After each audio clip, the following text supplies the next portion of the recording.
Kalau saudara mau pergi ke Surabaya, tidak membawa bekal kemudian berani berangkat, rasanya sih saya pikir itu bukan berani, nekat namanya.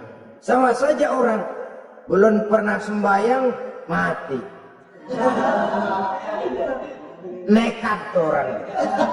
Berani amat. Belum berbuat kebaikan barang sedikit pun sudah mati. Nekat namanya itu. Sama saja tadi, nggak bawa bekal apa-apa berangkat ke Surabaya. Sampai Surabaya belum tentu, sengsara udah jelas. Belum punya bekal yang baik sudah mati. Sampai ke surga belum tentu, tapi kebelangsak dan sengsara rasa-rasanya pasti itu. Oleh karena itu, kalau kita yakin mati sesuatu yang benar, sesuatu yang pasti datang menimpa, maka hendaklah kita mempersiapkan bekal. Kemudian idda'aitumun najata minan nar wa ramaitum fiha anfusakum. Kamu memproklamirkan diri ingin selamat dari neraka, tapi kamu lemparkan dirimu ke dalam neraka. Bagaimanapun bajingannya bajingan, kalau ditanya ente mau masuk neraka enggak? Jawabannya pasti enggak. Itu pasti perbuatannya sendiri yang melemparkan dirinya ke dalam neraka, membiarkan dirinya berlarut-larut, bertimbun-timbun dalam dosa dan kesalahan, dan tidak akan ada niatan untuk memperbaiki diri. Hanyut di meja judi, habis ditelan minuman keras, fitnah sana, fitnah sini, hasud sana, hasud sini. Padahal mulutnya ingin selamat dari neraka, perbuatannya malah melemparkan dirinya ke dalam api neraka.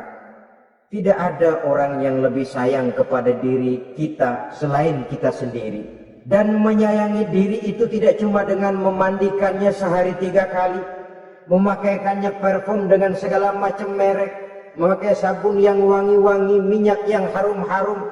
Lebih daripada itu, jaga dan sayangi diri. Jangan jatuhkan dia ke dalam perbuatan-perbuatan yang bisa menjerumuskan diri itu ke dalam neraka. Kemudian disambung oleh Imam Al-Faqih Abu Lais yang menyebabkan doa tidak terjawab karena hati mati. Idda'aitum dukhulal jannah walam ta'malu laha.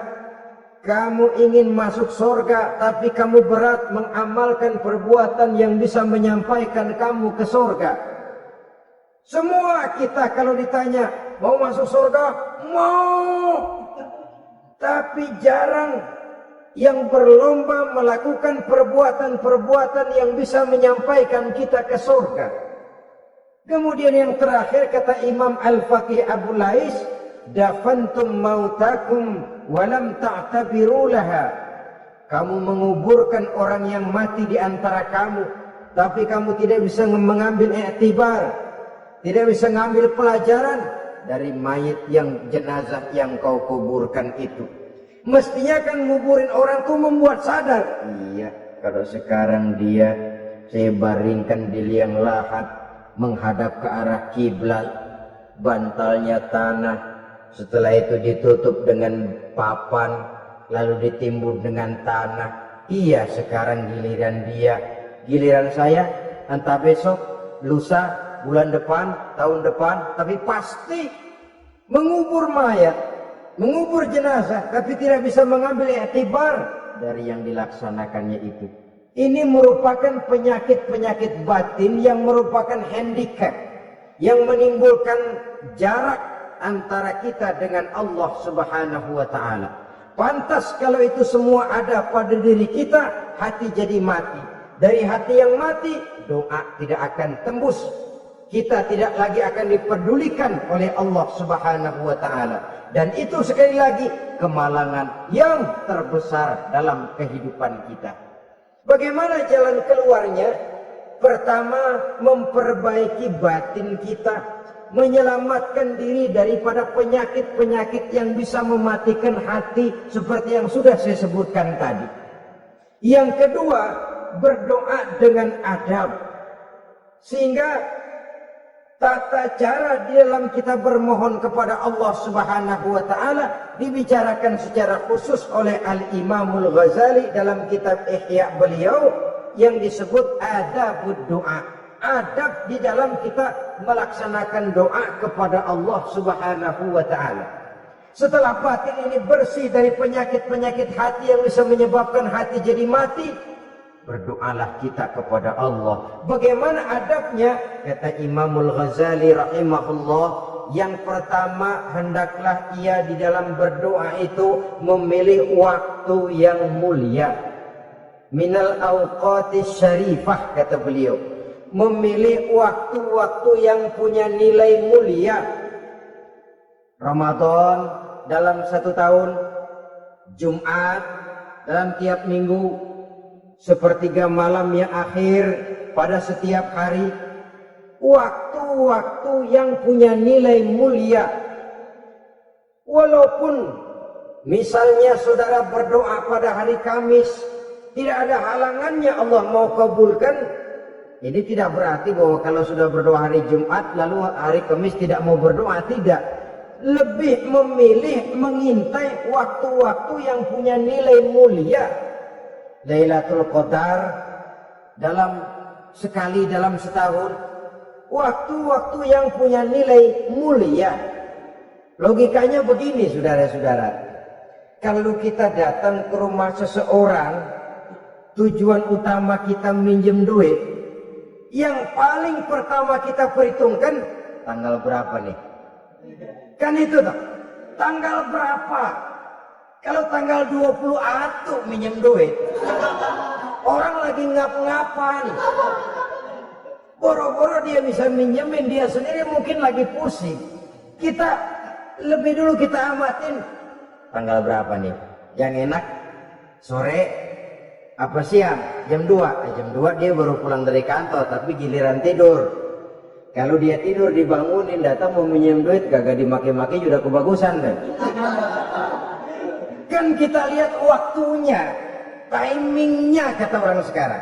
Tanggal berapa, sore apa malam, apalagi gulam apa terang bulan.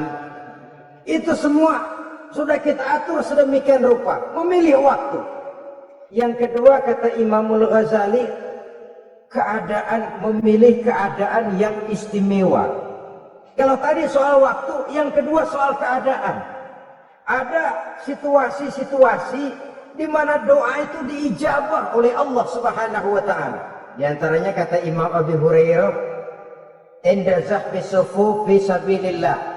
Pada waktu mengatur barisan perang membela agama, di situ doa kabul.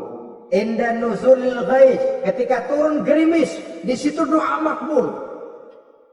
Inda iqamis shalah, ketika salat mau didirikan, riwayat lain bainal azan wal iqamah, antara azan dan qomat, di situ doa makbul. Itu memilih keadaan-keadaan. Kemudian yang ketiga kata beliau, berdoa menghadap kiblat. Ya, apa kalau doa madhab mudik Tuhan gak tahu? Tahu. Tuhan gak dengar? Dengar, cuma lebih etis. Lebih etis kalau kita berdoa menghadap ke arah kiblat. Saudara-saudara kaum muslimin rahimakumullah. Yang keempat, hifdzus shaut, menyederhanakan suara. Tidak terlalu keras, juga tidak terdengar orang lain, apalagi kalau doa kita diaminkan oleh orang lain. Tidak usah terlalu keras. Kenapa? Karena Allah yang kita meminta kepadanya bukan zat yang tuli, bukan zat yang buta, bukan zat yang tidak dengar, bahkan dia maha dengar.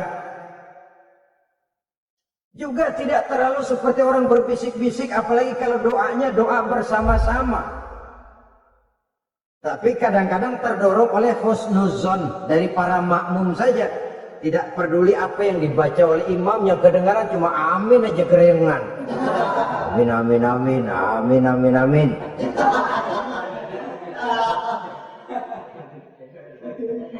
Juga tidak terlalu keras. Seperti orang berdoa, seperti orang pidato. Saudara-saudara kaum muslimin rahimakumullah. Yang kelima, alla yatakallafa saja' fid du'a. Dalam berdoa, kalau istilah kita, jangan nyelongcong.